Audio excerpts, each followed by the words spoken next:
ନିଆରା ଢଙ୍ଗରେ ପାଳନ ହେଲା ନୂଆବର୍ଷ।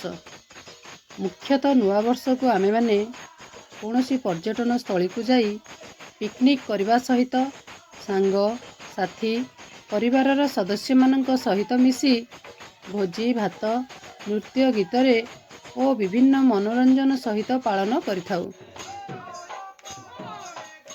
କିନ୍ତୁ ଆଜିର ଦିନରେ ବୌଦ୍ଧ ଜିଲ୍ଲାର ହରଭଙ୍ଗାରେ ଦୀର୍ଘ 24 ବର୍ଷ ହେଲା ନିଆରା ଢଙ୍ଗରେ ନୂଆବର୍ଷ ପାଳନ କରନ୍ତି ମଲ୍ଲିକପଡ଼ା ଗ୍ରାମବାସୀ।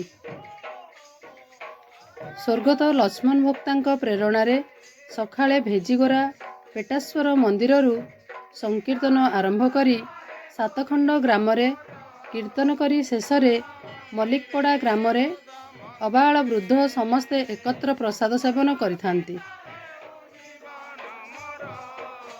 ନୂଆବର୍ଷରେ କେହି ହେଲେ ଆମିଷ ଭକ୍ଷଣ ନ କରି ନୂତନ ବର୍ଷକୁ ସ୍ୱାଗତ ଜଣାଇଥାନ୍ତି।